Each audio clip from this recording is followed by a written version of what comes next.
What's up, everyone? Welcome back to the Dynasty Coaches Podcast. I am your host, as always, Coach Dylan, along with Coach Charlie.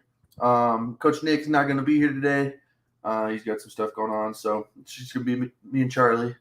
We'll still have a good show for you, though. We've got a couple things to cover in the news, and then we're going to look at the players that sort of broke out last year and see if they're sustainable or not.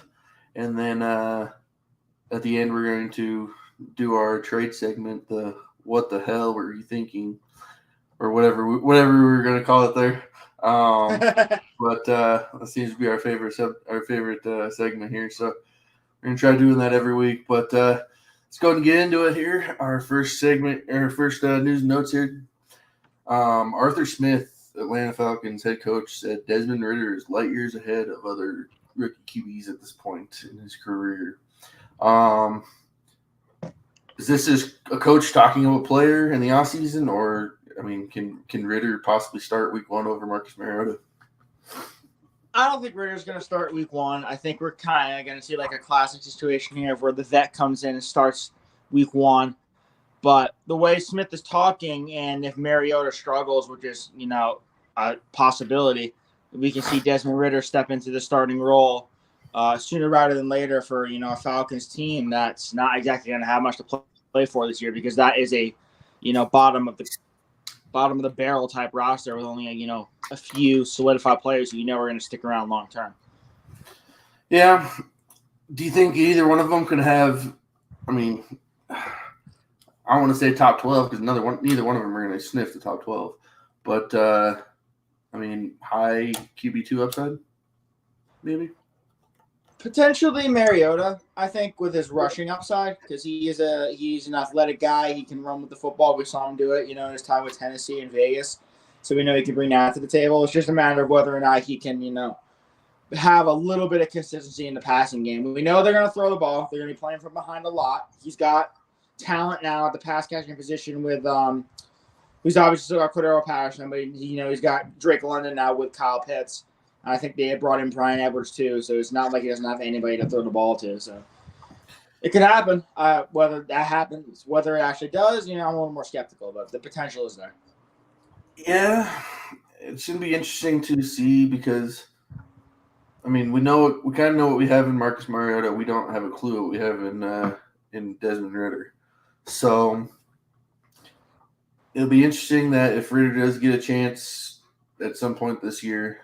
He really only had one great season at Cincinnati. So, was he a one-hit wonder, or did something finally click for him? But I think Mariota is probably the better QB this year. I think the Falcons definitely need to take a Patrick Mahomes type approach to Desmond Ridder. Let him sit a year, learn, and then next year, if you see enough, let him take over. So here's a question, then. If the Falcons are bad enough where they have a top 5 pick, would they still get one of the, upper echelon QBs in next year's draft, like a Bryce Young or a CJ Stroud, despite having, spent a relatively early pick on Desmond Ridder? That's the thing is I said that previous statement, but I almost think that they have to give Ridder a chance to see what they have, because if they don't think Ridder is going to be their QB of the future, right? They're, like you said, they're going to finish probably with the top 3 pick next year. So that makes me think that Ridder's going to get time this year. Yeah, because they're going to want to see what he has. Because if they think Ridder's got some of those traits, and in a year or two can become a starter in the league, then they're going to keep him around. They can spend that pick on another premium position. But if Ridder, doesn't really show that much, it can be like, all right, well, we gave him a shot, but this is our chance to get a generational talent. Yeah, they're definitely going to have to get him out there. I take back my previous statement of sitting here. They don't have that kind of luxury if they're going to. Because really, there's not another team. You can say. You think Jaguars are going to challenge them? Houston? Maybe maybe them. Might Maybe challenge. Houston, but I think Jacksonville takes a step up with Lawrence and Doug Peterson. I mean, there are not a lot of other teams, as bottom of the barrel as the Falcons are. And I don't think maybe the Bears, but yeah, I don't think a lot of teams are focusing on that. So that's another team that is kind of in the same situation of if they're bottom of the league and have a top 2 draft pick, do they replace Justin Fields too? So they sacrificed so much to get Justin Fields. I don't think they would do that again. Yeah, but wasn't it a different regime? You're not wrong, but this is only Justin Fields' second season, so I think again it's going to be a wait and see approach. Does Justin Fields show enough improvement that we feel comfortable with him under center again? Yeah, the way it's going to be. We also got to remember there's going to be no protection under center for him either. They have no offensive line to speak of, and he's going to be throwing the ball to Darnell Mooney, Cole Kmet, and a bunch of rejects. Yeah, for sure. Oh, don't forget 25-year-old rookie Velus Jones. Oh yeah. Let's go and move on here. Treylon Burks is unavailable at rookie minicamp. He's having a lot of issues with his asthma. I mean, is this going to affect him this year? I mean, rookies missing rookie minicamp is not a good sign. I mean, that's concerning. If he's missing it due to asthma, I mean, that's, I wish him all the best, but that is an issue that could concern him on the playing field as well. He's not going to be able to be out there for consistent snap after snap after snap, if he has to, go back and, use an inhaler or catch a breath or whatever he has to do, to try and help take care of that, medical issue. So the fact that he's been unavailable for training camp is a little concerning because he, being a rookie, he kind of needs to get on the same page with the rest of his wide receivers and with his quarterback, Ryan Tannehill. So the fact that he hasn't been there means he is a step behind from everyone else. And, I mean, that's just going to mean even more of a reliance on Robert Woods to begin the season for the Titans. Let's hope Robert Woods can even be back because he's coming back from his torn ACL. There's that, too. So then that leaves you, Nick Westbrook-Akini? I mean. Yeah. So hopefully it's just an issue of, he wasn't in the greatest shape coming in. And once he starts getting into football shape again, he kind of fixes it. So that should do it for the news and notes here. So let's go and get into our next segment here, the last year's kind of breakouts. So we'll start at the QB position. Davis Mills wasn't great, but he was probably second best rookie last year in right next to Mac Jones. So finished 29th in 4-point, 27th in 6-point, but again he only started like 12 games or something like that. I don't know if they're committing to him. Do you think that they're committing to him full time, or is this kind of a prove it year for him? Or because they're kind of in the same. They're kind of in the same situation as Chicago and Atlanta. I think this is a prove it type of season for Davis Mills. The Texans spent, first-round capital on offensive lineman, getting Kenyon Green at pick 13.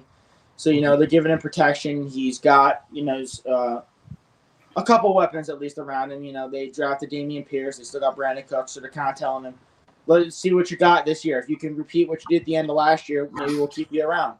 If not, we'll be happy to look in another direction because I'm sure they're going to have a top 10 pick again.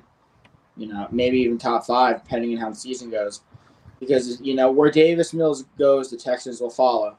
And if he can have a similar type season to last year where he kind of showed out a bit, he has several good passing games. The Texans might be not as bad a team as you think. Not a playoff team, obviously, but a team that can be annoying to some of the more upper echelon or whatever you pronounce that. I'm sorry. Those other, big name teams in the NFL where they can be like, oh, my God, is this a trap game? Yeah, and Steven's right in the comments. Davis Mills looks underrated. I think he is underrated. Because the Texans are a team that obviously is not on really anyone's radar this year. So a quarterback like Davis Mills really doesn't get a lot of attention. Yeah, what do you think he has to get to? I mean, is it 4,000 yards and 25 plus touchdowns, or is it 7-8 wins? What do you think it is for them to keep him. So I think if he gets to like 3,500 plus passing yards, maybe throws for like 20 touchdowns. The key for me is going to be the turnovers, the touchdown to turnover ratio, what that ends up being. If he can, protect the ball and not give it to the other team, if he has like a 22, like 6 or 7, touchdown to turnover ratio or somewhere along those lines, I think that's a pretty productive season considering he would throw the ball for a decent amount of yards, keep his team in the game, put him on his back if he has to, and also not give the ball away. Those are traits that you're looking for in a franchise quarterback. Yeah. I'm almost thinking that he's going to have to put out more than that just because they're not going to really have a running game with Marlon Mack, Rex Burkhead, and Damien Harris. So they're going to be playing from behind a lot. So I would expect probably closer to like over 4,000, and I would guess anywhere between 25 to 30 touchdowns passing. But I mean, they went out and they got John Mechie. They drafted Dameon Pierce. Still have potential sleeper tight end and Brevin Jordan, and then Brandon Cook signed his big deal with them. So I think it's hard with him because Davis Mills is a good quarterback. I don't know if he's a franchise quarterback though. Right, and like again, I can see him as like a Josh McCown type player or something like that, where he's good for as kind of a bridge quarterback, but not a whole lot else. Yeah. So, but good move on here. Jalen Hurts, everybody's favorite quarterback in the league to dog on because of his passing, I believe. But I mean, the guy put out last year 4 point per passing touchdown. He finished 9th. 6 point. He finished 11th. That's his knock is he can't pass. He can't pass. He can't pass. But if you look here, I mean, Davis Mills 66.8 completion percentage. Jalen Hurts 61.3. It's not great, but he had more yards than Davis Mills. Same amount of touchdown per interception ratio. What do you think? They're getting him weapons in AJ Brown. They got Devonta Smith. Still got Dallas Goedert. Who are you taking? Yeah, I mean this is it for Jalen Hurts. He's got a great offensive line in front of him. Like you said, the Eagles are giving him weapons. His passing isn't great. He put up a few stinkers last year, but his fantasy value is really inflated by his rushing ability. And there were several games last year where you rushed for 70, 80 yards and you routinely find the end zone. So that's kind of keeping his value afloat as a borderline top 10 fantasy quarterback.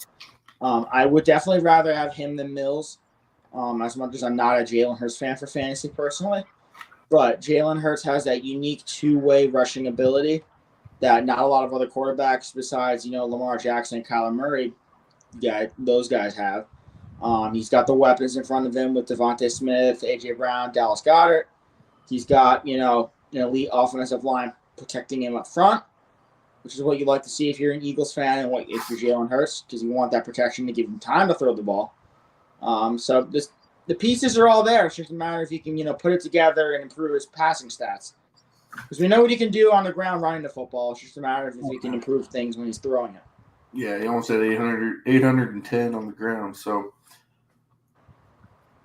this is another one where, I mean, if he doesn't put up, are they looking to replace him next year? Right, and I wouldn't rule that out. I mean, yeah, the Eagles were a playoff team last year, and I think that's kind of the plateau for them. Yep. Because I think they're going to be, and they're going to be too good to be good enough to get one of the premier quarterbacks next year. Because I think they're going to end up being a middle-of-the-pack team, and they're going to be like at pick 16, pick 17. And that's simply not going to be enough because next year is going to be a lot of good quarterbacks going early. Yeah, that's going to be what I think saves them for sure. Is they're going to be too good to get one of those upper echelon type quarterbacks coming out of the draft. But I've always been a Jalen Hurts supporter. Last year, I actually got into a bunch of debates on the Dynasty Nerds Facebook page about him, about how his first 9 games or whatever I did. I can't remember. He was actually on pace with some of the better type better quarterbacks out there in the league through their first 9 games. But you know, coming from a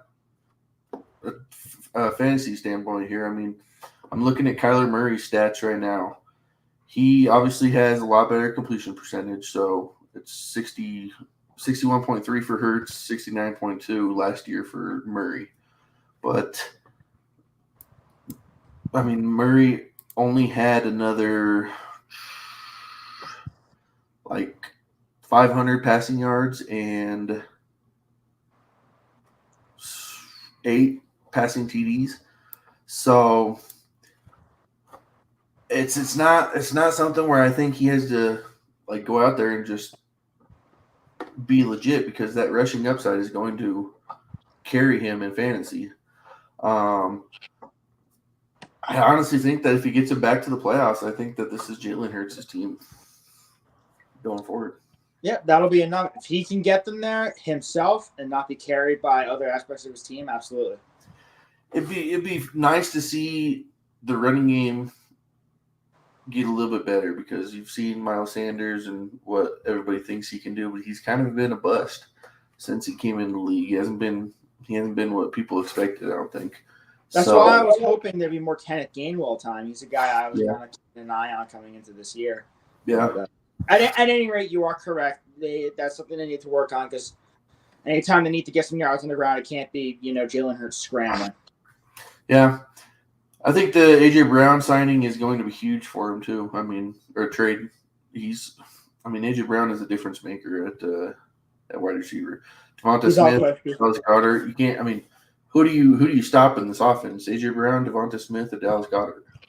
Yeah, I mean, who do you double? It's going to be, on paper, it's going to be pick your poison every week about who you're going to stop. Because if you stop one of them, or somehow you're lucky enough to stop 2 of them, that third one's just going to go off and eat you alive.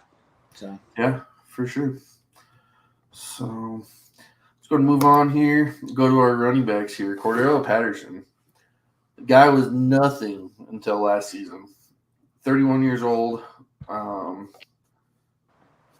The Falcons spent, a 5th-round pick on Tyler Algier? So they're pretty much saying, Cordero Patterson, this is your backfield again, I think. Do you think that he's going to be something again? Do you think he can sustain it for a couple of years? I mean, 31 years old is old for a running back, but at the same time, he doesn't have the same type of body wear and tear that a running back has. Yeah, he definitely doesn't have any the same mileage concerns as some of the other running backs do, but he is still on the older side, and I think this is kind of a unique situation for him in Atlanta, whereas he may not get that same type of opportunity on another team, because he had to wait out the market for a long time before re-upping with Atlanta on a small 1-year deal. Yeah. So I felt like that kind of showed that the interest just wasn't there from other teams to use him in the same type of way. Mm-hmm. So I feel like this spells good news, at least for 1 more year for Cordero Patterson in fantasy, where he can kind of be using that same hybrid role, but also getting that large chunk of carries. And he got most of those red zone opportunities last year on the ground as well. And now, over free agent signing Mike Davis.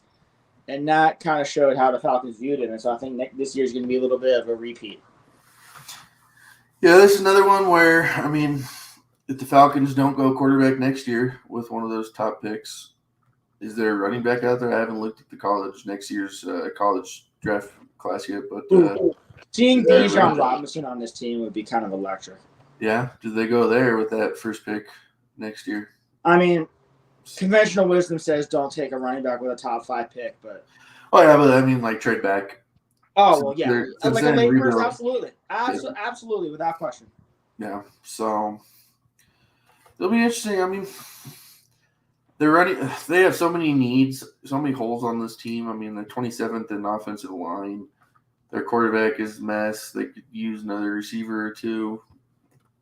They need tons of help. So who knows where they'll go? But I think if Patterson shows out again, they may try to ride him one more year after this. Since, like I said, they have so many needs elsewhere. So yeah, should be interesting. Tony Pollard, 25 years old.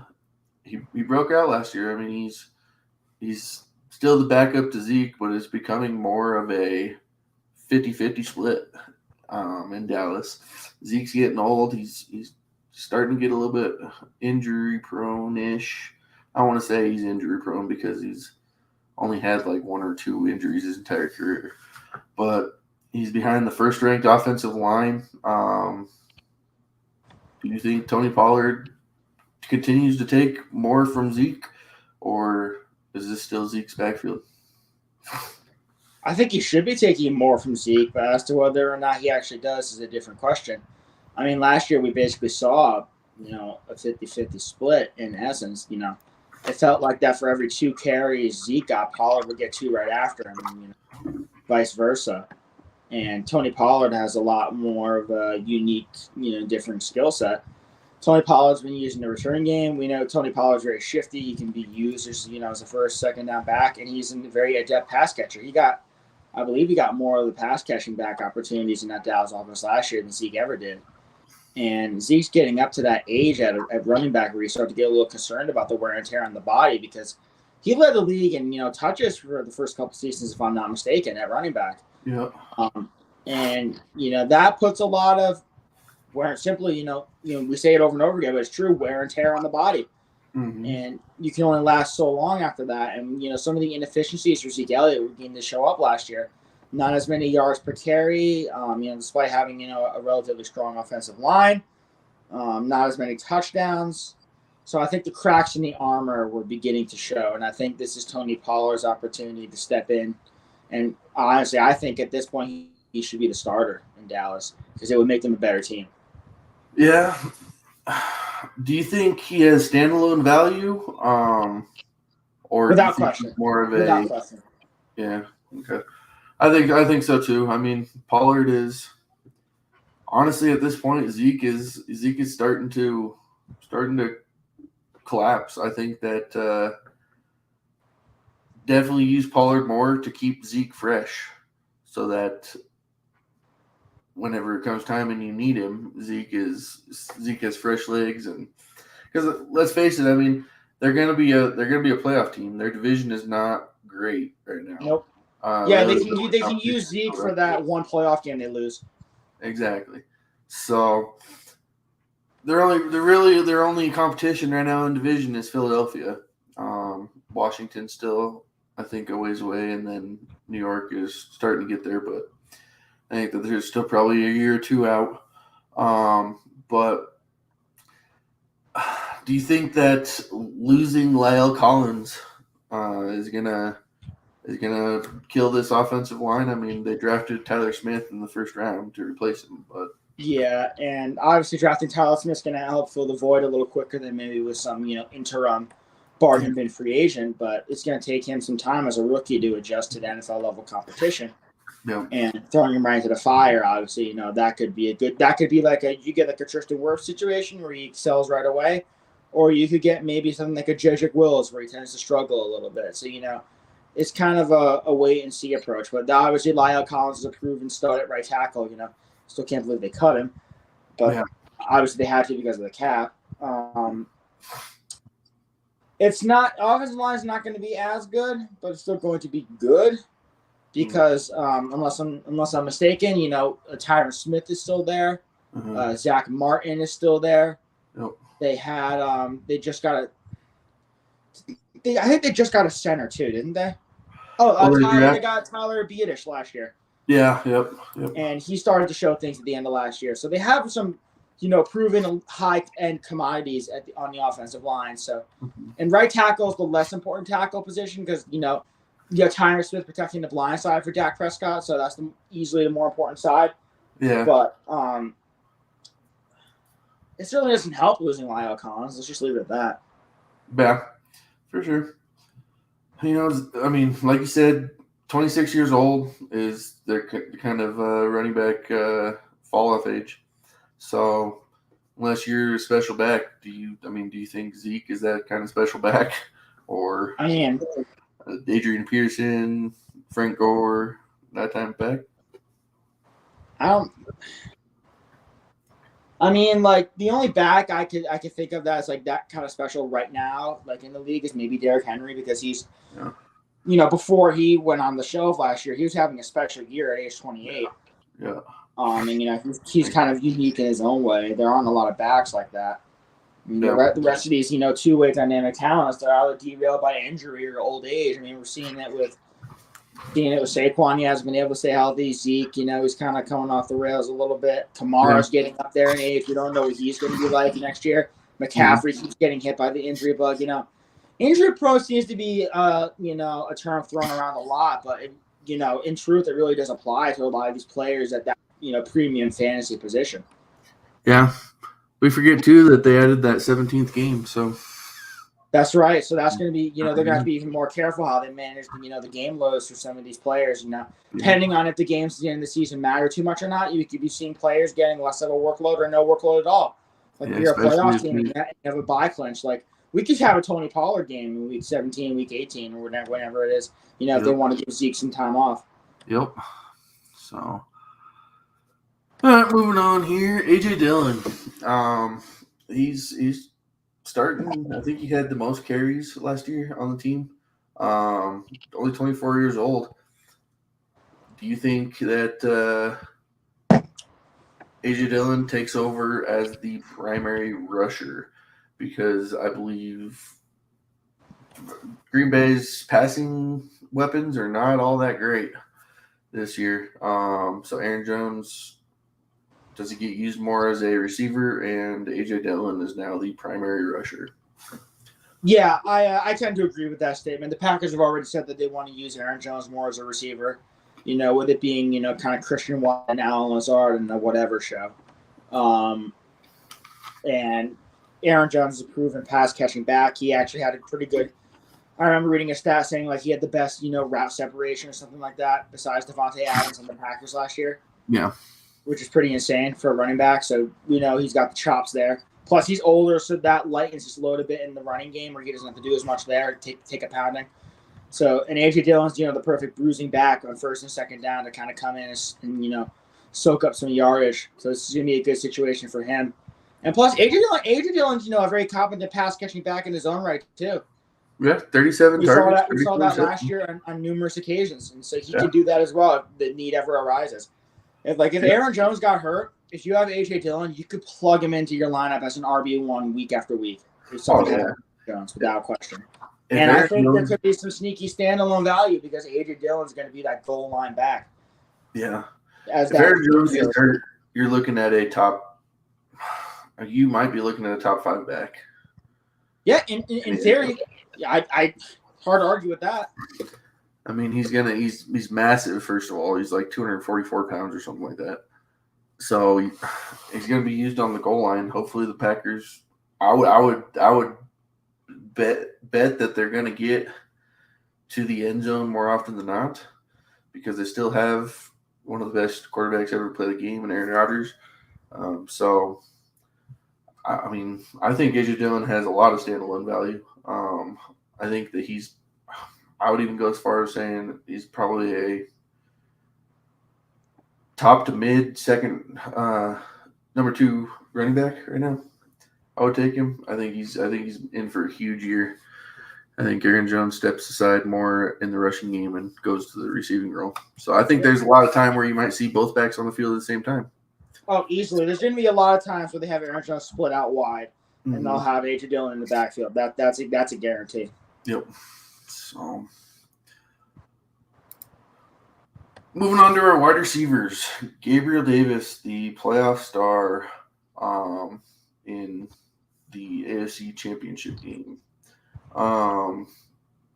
put up decent numbers during the season. But that game, 10 targets, 8 receptions, 201 yards, and 4 receiving touchdowns. He's only 23 years old. He's going to be this number 2 receiver on the team. Do you think he's legit, or is it kind of just a one-game wonder last year of being a star.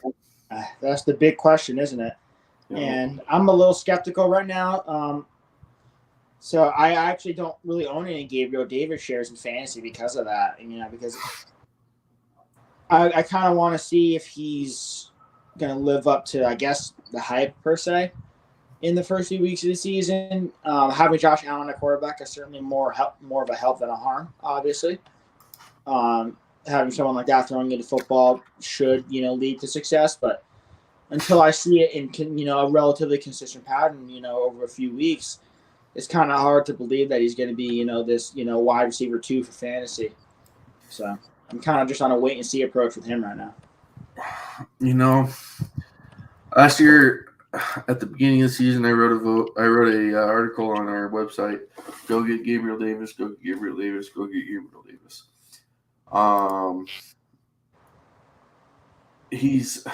He's one of Josh Allen's favorite red zone targets, and he's on a great offense to be a favorite red zone target.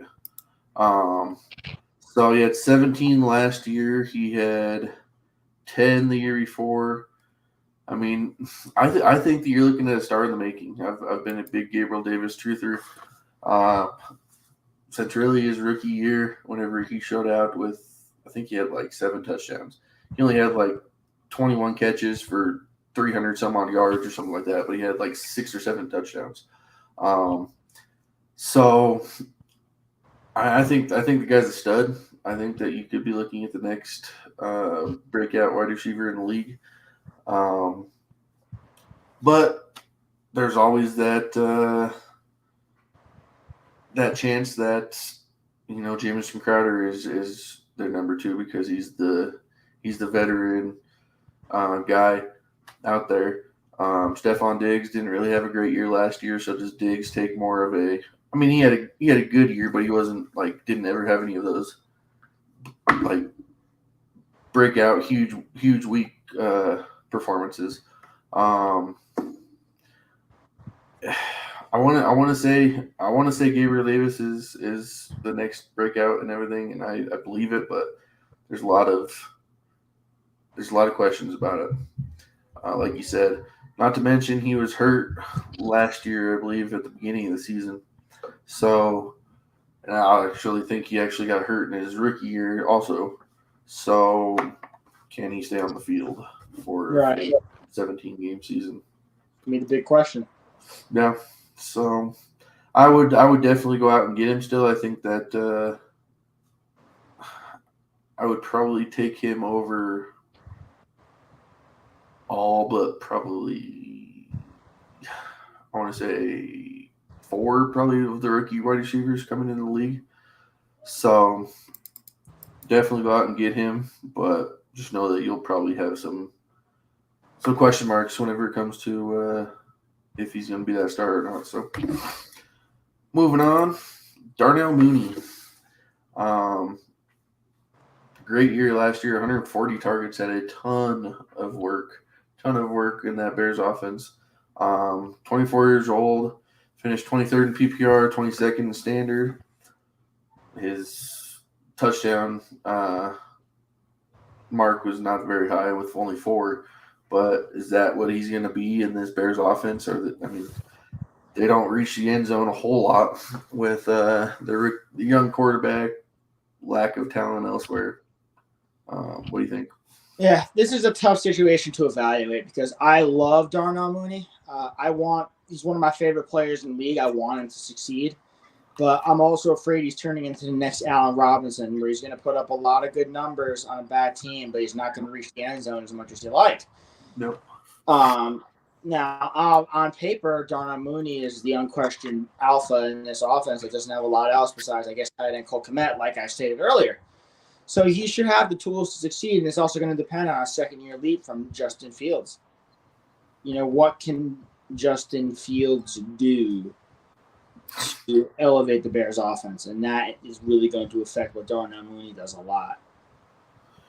Yeah, it's funny you say Allen Robinson. Allen Robinson only hit the double-digit touchdown mark once in his career. Exactly. Jacksonville Jaguars. So hopefully hopefully he doesn't turn into that. I mean, I'm hoping that with a new coaching staff in place, things will change a little bit because the previous Bears regimes were just downright brutal. Yeah. And didn't know how to do anything offensively. Looking at you, Matt Nagy. Yeah. I think Justin Fields is probably better than anything that Allen Robinson had previous to what he has now. I mean, Jay Cutler, Blake Bortles, they're nothing really. So hopefully Justin Fields can take that step up. Like we said previously, there's not really a whole lot there other than Darnell Mooney. You can say Cole Kmet, but he still hasn't been really anything in this league. Everybody thinks he's the next breakout tight end, but he's got to prove it still. So Darnell Mooney's still going to get 130 plus targets this year. They're going to be playing from behind quite a bit. They got a good running game in David Montgomery, but my only concern with Mooney is, I guess, two concerns is, will Justin Fields take the next step, and will Mooney get enough touchdowns to sustain top 24 value? So we'll go move on here. Hunter Renfro, 26 years old. He had a great year last year. Finished 10th in PPR, 13th in standard. But they brought in Davante Adams, who is far and away better than Hunter Renfro. He's going to take a lot of work away from Hunter Renfro. Plus, Darren Waller comes back. Do you think Renfro can sustain what he did last year? Renfro's production last year was also a result of Darren Waller being out for a section of games. Yep. So with that factored in, it kind of shows that Derek Carr wants to focus most of his attention on one weapon as opposed to being able to sustain both at the same time. And that kind of leads me to believe that next year, with Davante Adams in Las Vegas, that's going to be the situation where Derek Carr throws the ball to Davante Adams more than anyone else, not even by a long shot. And so Hunter Renfro is only going to be more of a complimentary guy, where I think he's, where last year he finished as a wide receiver one, believe it or not. I think next year he's going to be way more of just like a flex play. Yeah. Because being in a potent offense like that, it's kind of like, the Chiefs were like, oh, Mecole Hardman, I guess I can start him as a flex. You're on the Chiefs. It's kind of going to be a little bit of the same thing, just with a little more of an upgrade in talent with Hunter Renfro, where it's like he's good. He has a chance to reach the end zone every week. He's got Derek Carr throwing him the football with teams focusing on Davante Adams. Maybe he'll do something. It's kind of like that. It's not like last year where it's like, oh, I know he's going to get this, so I can start him every week. Yeah, it's difficult because Renfro's their slot, right? Yes. Yeah, so, I mean, you're looking at Derek Carr, who's not a mobile quarterback, so instead of running, he's going to check down to his running backs. Then you got Hunter Renfro's your slot. Middle of the field targets, I would throw it to Darren Waller over Hunter Renfro. Middle of the field. I mean, I think Waller has proven that he can be a special player in the league whenever he gets a chance and stays healthy. And then outside, you're not going to tell me that Hunter Renfro is going to get more targets than Davante Adams on the outside. So I think Renfro might come, at best, the third target in this offense, if not the fourth target in this offense. He's definitely not getting to 9 TDs anymore, because in the red zone, like I said, you're going to use all those players before you use Renfro. So he's going to take a big hit, I think, this year. He's not somebody that I'm going out and targeting. I would say if you can get rid of him, sell now, because I think this is probably his peak. So, moving on here, your boy. Oh, Tony. My boy. 23 years old. He looked special last year in the very, very limited amount of games that he played. There's been some reports of some off-field issues, though, this year. He was a big trade target in the offseason, or trade rumors in the offseason about him. They drafted Wandel Robinson, which is I mean, they spent significant draft capital in the second round on him. Do you think Tony, one, is going to be a member of the Giants, and two, can he sustain it? Yeah, he'll be out in the Giants, obviously. This is Daniel Jones make it or break it year, and they're going to want to have all the weapons as many weapons as possible for him to work with. So that's not in question. But Tony, for him, it's going to be about health. He had these issues at Florida, and he had those issues with the Giants last year where he just couldn't stay on the field. But when he's on the field, he's as a dynamic a talent as some of these other electric playmakers in the league. Because he can make you miss in open space, probably better than almost anybody. And he's got the speed to beat you one-on-one on the outside. Obviously drafting Wandel Robinson, who I thought was kind of like a Kadarius Toney light, where he did a lot of the same things when he was in college. But the Giants have said, there's gonna be a lot of sets where they have Robinson and Toney out there at the same time, and they're gonna be using Robinson in a lot of different places. Whereas Kadarius Toney's kind of just set as that, wide receiver on the outside or in the slot. So Robinson's kind of going to be like a jack of all trades type of player where you're going to see him lined up all over the field. So I think he's kind of going to be unique. Whereas Toney's going to be in his own set spot, and we're going to know what he's going to be doing week after week. So I got a very surprising stat for you. Yeah, shoot. Kadarius Toney led the league last year in targets per route run. He's at 0.37 targets per route run. The next relevant wide receiver, A.J. Brown, Devontae Adams, Cooper Kupp, 0.31. Wow. So was this, did the Giants mean to do this? Or was it something that Kenny Galladay was hurt, Sterling Shepard got hurt, Saquon Barkley was out, Evan Ingram wasn't a thing? Are they going to center their offense around him? Daniel Jones certainly likes throwing him the football. That's for sure. They had a nice connection going before Daniel Jones got hurt and then Kadarius Toney got hurt. No. So he's got all the talent in the world. Mm-hmm.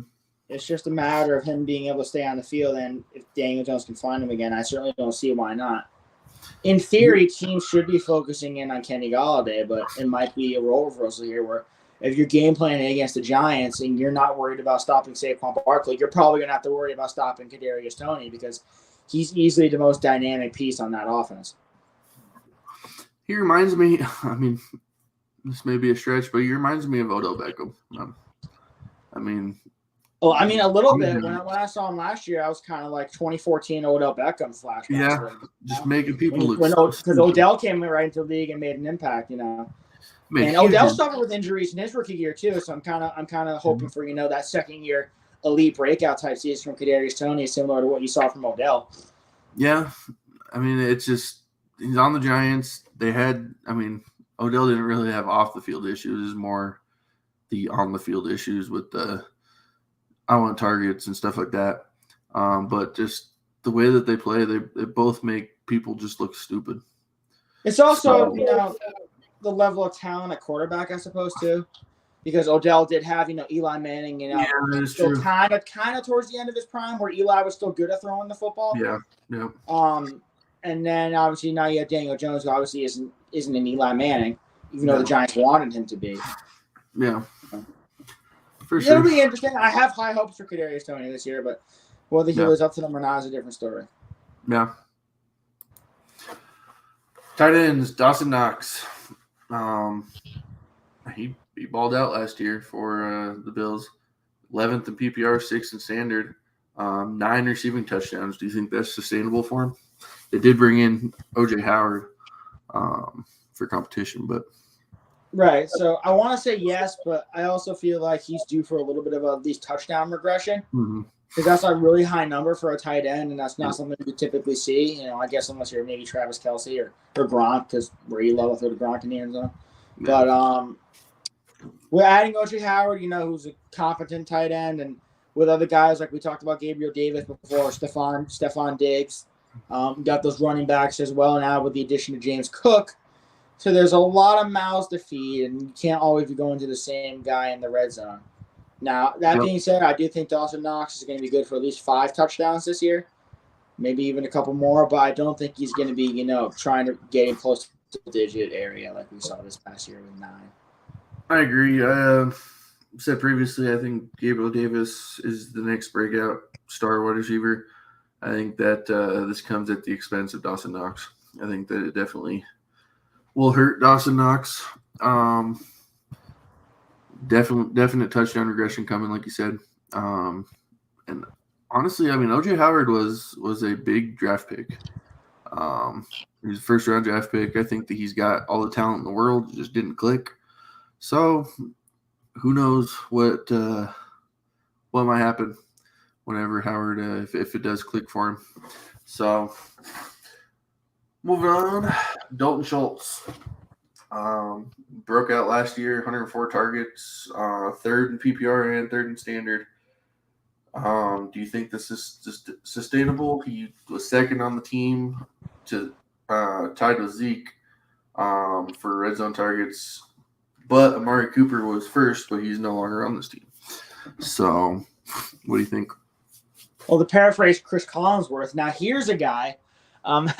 This is a guy who I do think has the potential to kind of live up to his breakout season and repeat, if not be better. Amari Cooper is gone. I think he's going to be much more of a timeshare between Pollard and Zeke. We have CeeDee Lamb.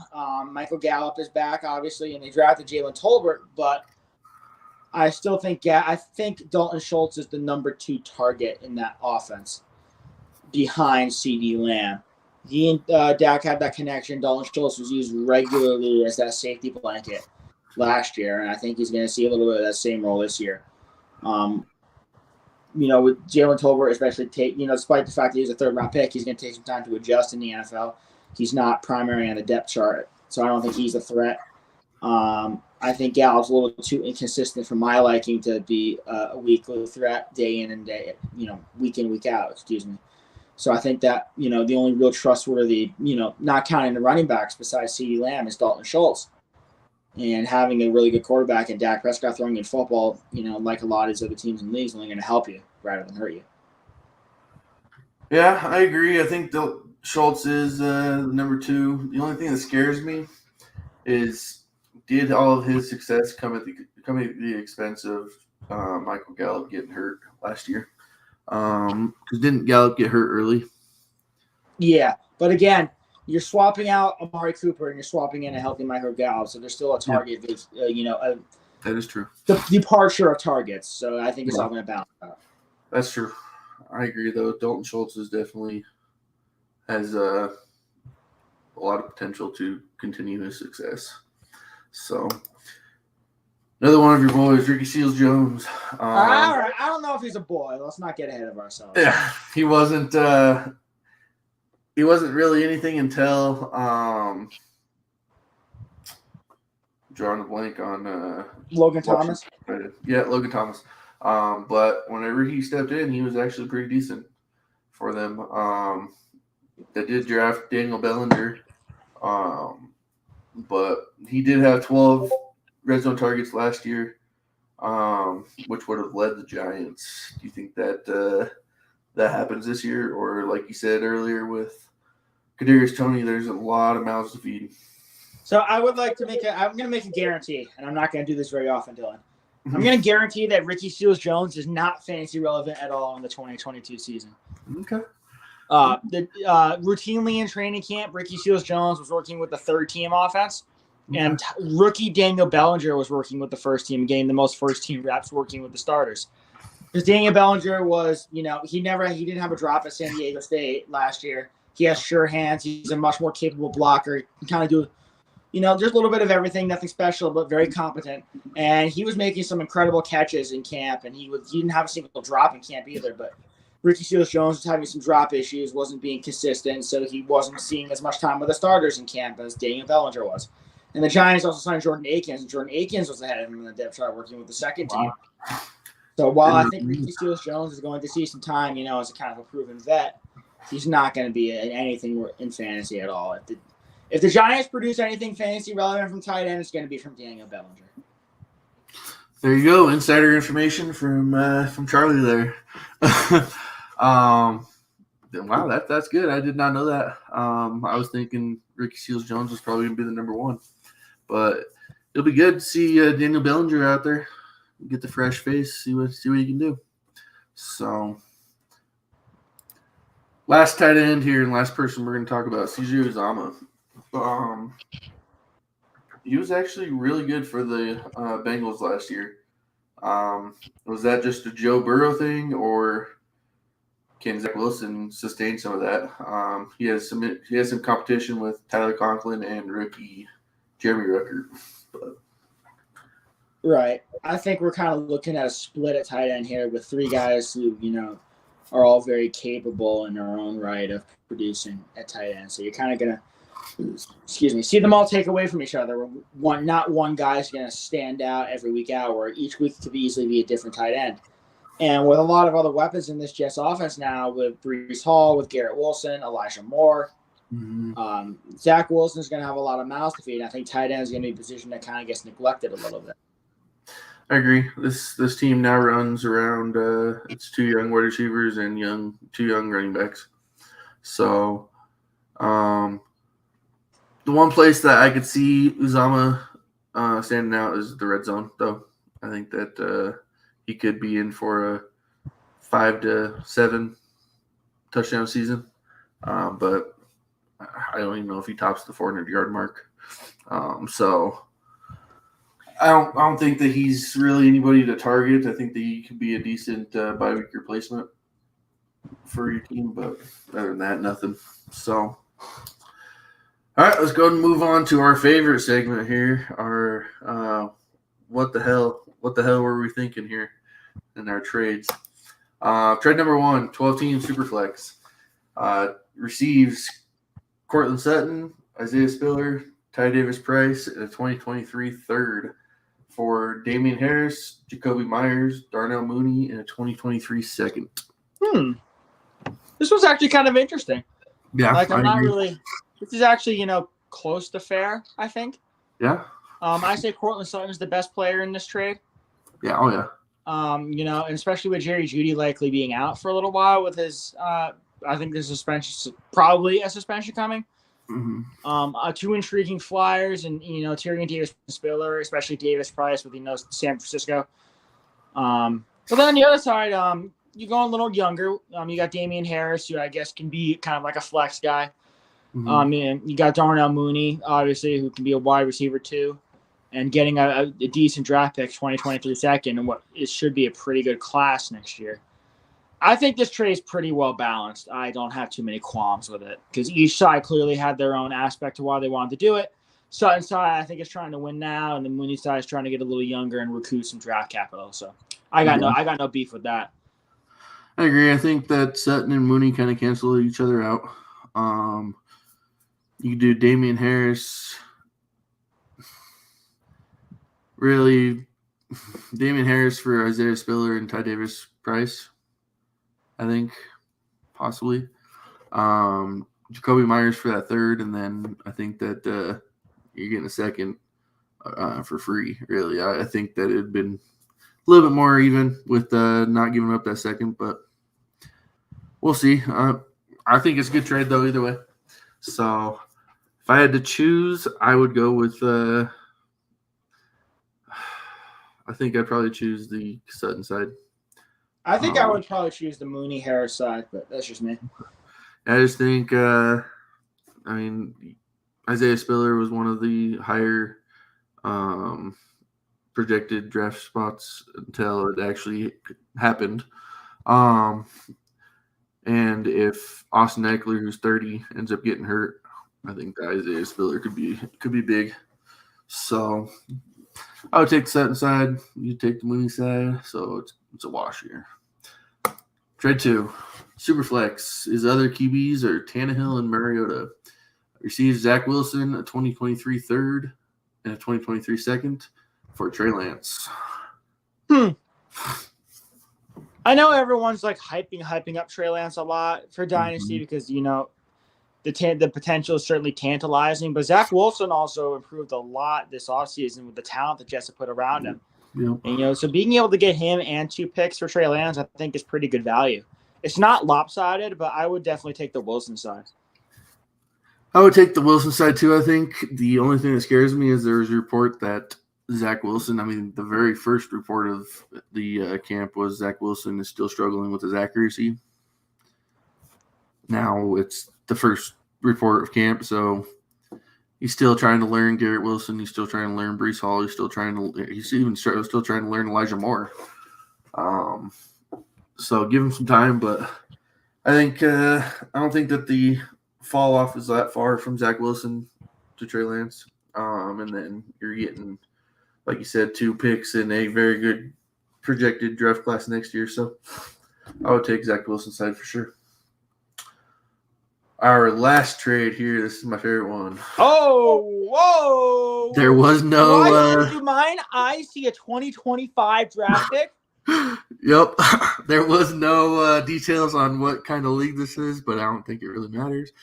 George Kittle and Rashad Penny for Mike Gesicki, Darnell Mooney, Jahad Dotson, 2023 third, or 2023 second, 2024 third, 2025 third, 2024 second, 2024 third, and a 2023 second. Who you got? Really, it's all that for Kittle, in my opinion. That's a lot of picks. Yeah. I feel like that's just taking a bunch of dart throws and kind of hoping a few of them stick. Yeah. But Dotson, first round pick, just drafted. He's been a highlight reel in training camp for Washington, so he's looking good. We've talked about Mooney already. We know what his deal is, and Gesicki's a capable tight end, but he's obviously no Kittle. I think it all kind of equals out a little bit, if not a little more towards the pick side. I know it's a lot of mid to later picks, but getting that many increases your chances of having at least 1 or 2 of them hit. Mm-hmm. And the fact that 3 of them are second rounders is nice because some of those could end up towards the beginning of the second round, depending on whether or not your draft does snake or not. So I think there's certainly some value to that. And obviously you're getting some very quality players in, Gesicki, Mooney, and Dotson.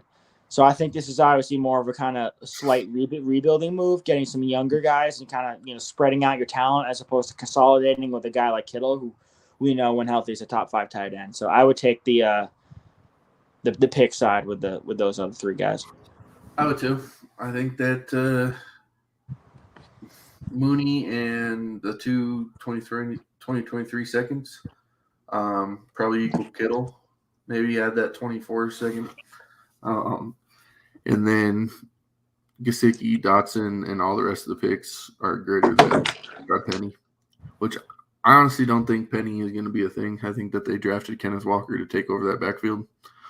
So I would take the pick side by a lot, actually, I think. For sure. George Kittle is definitely the best player in this deal, but you're getting a lot for him. So, but that's all I got. So trades weren't horrible this time. I'll try to get one of the. I was gonna say I was waiting for that utter shoe to drop, meaning I was waiting for that bombshell trade where I was like, oh my god, I wanted to say the slogan, like, what the hell is this guy thinking? Yeah, but I was thinking, it'll be better next week with Nick here, so we can kind of react at that. Yeah, exactly. I was thinking this one would, but then looking at it, I'm like, well, that's not horrible, I guess. So, yeah, like it's not collusion worthy, Yeah, there's one on there that I should have put on here. That was definitely collusion. So it was like all backups for all legit stars. Save that one for next week. Then save that for next week. Yeah, exactly. So, all right, guys. Well, thanks for tuning in. Make sure you guys are paying attention to our site. We got some good stuff coming up. Our staff article this week is what is it again? Hang on, sorry guys.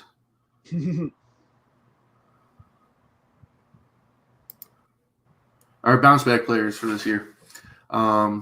So definitely tune into that. There's some good information on there. So I hope you guys have a good week and stay safe.